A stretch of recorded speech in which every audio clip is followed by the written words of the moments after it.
Hello friends, welcome to exam भी पर आपका स्वागत है। मेरा नाम है रवि और एसएससी ने बेसिकली अलग अलग डिपार्टमेंट सात कुछ डिपार्टमेंट है, उनमें कुछ पोस्टों पे डिपार्टमेंटल वैकेंसीज निकाली है जिनको यहाँ पर हम डिस्कस करने वाले इस वीडियो में। सो स्टार्ट करते हैं। सबसे पहली जो चीज़ है जो मैं आपको क्लियर कर देना चाहता हूँ वो ये है कि ये जो वैकेंसी है, ठीक है, ये जो वैकेंसी है इसका जो एग्जाम यानी सीबीटी जो होगा, ठीक है, वो कहाँ पर कंडक्ट होगा भाई? वो कंडक्ट होगा आपका दिल्ली में। ये चीज तो समझनी है थोड़ा सा कि ये जो पेपर है सीबीटी, ठीक है, ये कहाँ पर होगा? दिल्ली में होगा। ये इन्होंने क्लियरली नोटिफिकेशन में बोल दिया है, ठीक है। ये चीज इन्होंने नोटिफिकेशन में बोली है कि जो सीबीटी कराने वाले हैं वो दिल्ली में कराने वाले हैं। तो जो दूर दराज के इलाके के लोग हैं भाई, उनके लिए थोड़ी सी चिंता की बात है। फिर भी ठीक है, सबसे पहले अब देख लो भाई कौन कौन सी जो सेंटर है या फिर कैडर कह सकते हो या फिर डिवीजन कह सकते हो जिसमें वैकेंसीज हैं। सबसे पहले सेंट्रल सेक्रेटेरिएट है, क्लरिकल सर्विस वहां पर है। फिर railway board secretariat clerical services वहां पर है। Armed forces headquarters clerical services यहाँ पर है। फिर इलेक्शन कमीशन ऑफ इंडिया, यहाँ पर आपको देखने को मिल रही वैकेंसी। फिर सेंट्रल विजिलेंस कमीशन फिर कैट है, वहां पर वैकेंसीज है। फिर सेंट्रल ट्रांसलेशन ब्यूरो, यहाँ पर वैकेंसीज है। कितनी कितनी है ये आगे इन्होंने क्लियर किया हुआ है। 2018 और 19 में कुछ पोस्ट वैकेंट थी या फिर आप खाली रह गई हैं या फिर वहां पर अभी वैकेंट हो गई है, तो उस हिसाब से यहाँ पर पोस्ट निकली है अलग अलग, आप देख सकते हो।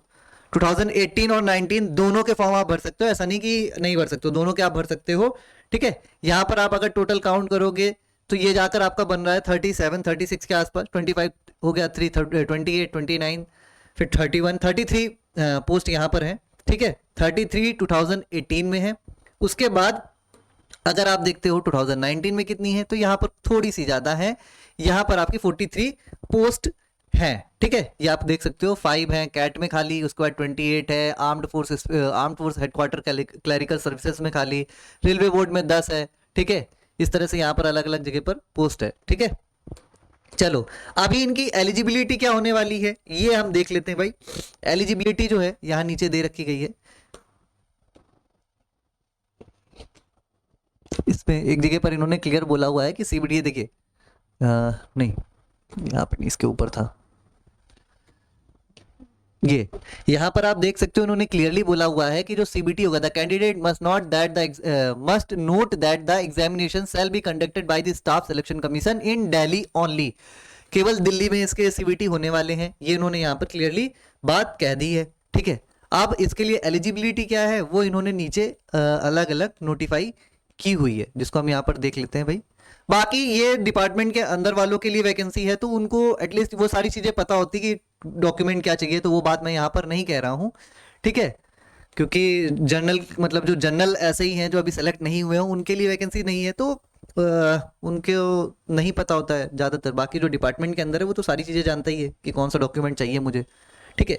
ये आप देख सकते हो सेंट्रल सेक्रेटरीट के लिए जो उन्होंने एलिजिबिलिटी मांगी है 2018 और 19 में जो पोस्ट खाली है उनके लिए जो है बोला गया है कि any regularly appointed lower division clerk of the service वो सेटिस्फाइज द फॉलोइंग कंडीशन। कोई भी जो एलडीसी में अभी अपॉइंट है वो इनमें से क्या करता है, फॉलोइंग कंडीशन को क्या करता है, सेटिस्फाई करता है, तो वो एलिजिबल हो जाएगा। अब कंडीशन क्या क्या है वो देख लेते हैं। पहली बात तो लेंथ ऑफ सर्विस की बात की गई है, तो लेंथ ऑफ सर्विस क्या होनी चाहिए? He should have the crucial date rendered not less than 5, मतलब एटलीस्ट 5 वर्ष तो उसने अपने कार्यकाल पूरे कर लिए हो, ठीक है। एलडीसी के पद पर उसने 5 वर्ष पूरे कर लिए हो, ठीक है। दूसरी बात, provided that if he had been appointed in the LDC grade of the Central Secretariat Clerical Services on the result of the competitive examination including, तो ये आगे जो मतलब बातें बोली गई है उसमें भी यही बोला गया कि अगर उन्होंने 5 वर्ष अपने कार्यकाल के पूरे कर लिए हैं तो वो इस फॉर्म को भरने के लिए एलिजिबल हो जाते हैं, ठीक है।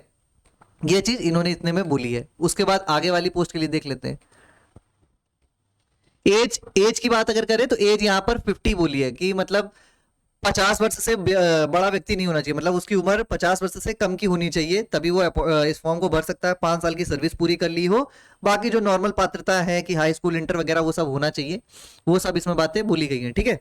टाइपिंग के लिए क्या चीज है, टाइपिंग के लिए देख लेते हैं भाई। जो टाइप राइटिंग टेस्ट है उसमें क्या बोला है, तो उसमें बोला गया है unless exempted from passing the type writing test held by the union UPSC और staff selection commission ministry of personnel public grievances and pensions for the purpose of the conferment in the low LDC grade he should have passed this test on or before the date of notification of the examination। मतलब ये जो exam की notification है उससे पहले आपने इनका जो ये एग्जाम होता है मतलब टाइपिंग का, वो आपने अगर क्लियर कर रखा है तो आपको अब जरूरत नहीं है ये सब करने की, वो उसी सर्टिफिकेट से बेसिकली आपका काम चल जाएगा। ठीक है, चलिए भाई आगे देखते हैं।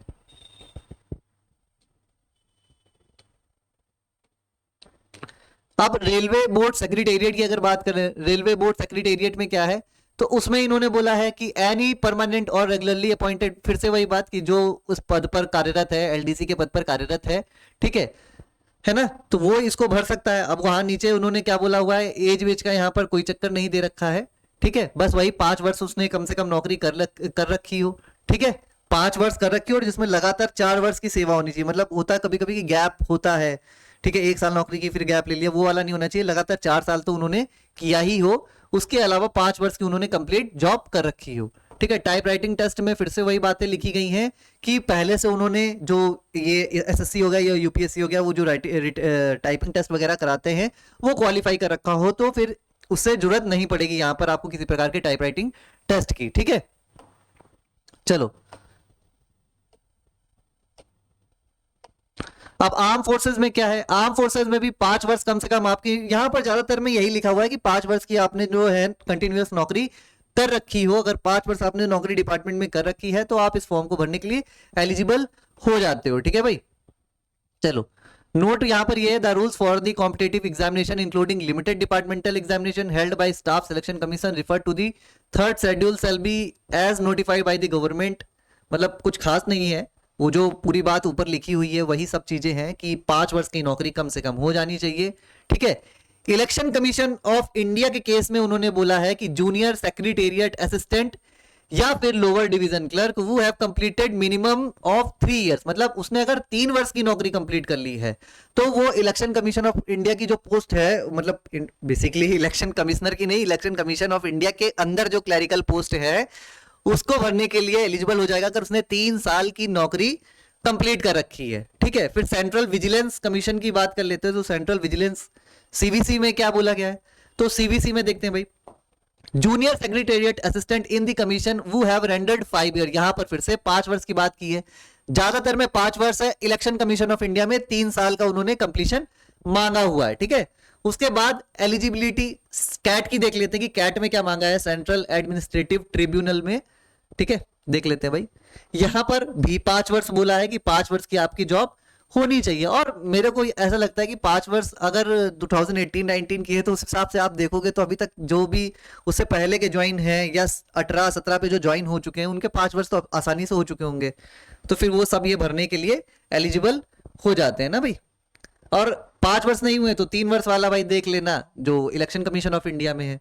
ठीक है, फिर सेंट्रल ट्रांसलेशन ब्यूरो में इसमें क्या बोला गया है भाई, इसमें बोला गया है कि पहली बात तो जो एलडीसी है, ठीक है, बैंड 1 इतने पे ग्रेड पे उन्होंने काम कर रखा है। ठीक है, और कम से कम 5 वर्ष की रेगुलर सर्विस कर ली है, वो सेंट्रल ट्रांसलेशन ब्यूरो में फॉर्म, मतलब इस फॉर्म को भरने के लिए एलिजिबल हो जाते हैं। रिजर्वेशन जो अलग अलग है उसके हिसाब से मिल जाएगा, वो ऊपर ही आपको लिस्ट देखने को मिल रही थी कि जो अलग अलग कैटेगरी थी उनके लिए जो रिजर्वेशन था वो वहीं पर डिफाइन कर दिया गया है। ठीक है, एग्जाम कैसे होगा वो सारी चीजें वैसे ही है जैसे हमेशा होता है एग्जाम, बस कहां पर होगा तो दिल्ली में होगा, ये चीज आपको ध्यान रखनी। तो बेसिकली ये था कि कौन कौन सी पोस्ट आई है, सीबीटी पे आई, सेंट्रल ट्रांसलेशन ब्यूरो पे आई है, रेलवे पे आई है, इलेक्शन कमीशन ऑफ इंडिया पे आई है, सीवीसी पे आई है, ठीक है, कैट पे आई है, तो अलग अलग है, पोस्ट थोड़ी कम है, बट ये डिपार्टमेंटल है तो अंदर से आपका प्रमोशन होकर, मतलब आप प्रमोट होकर हायर पोस्ट पे चले जाओगे तो एक अच्छी अपॉर्चुनिटी आपके लिए।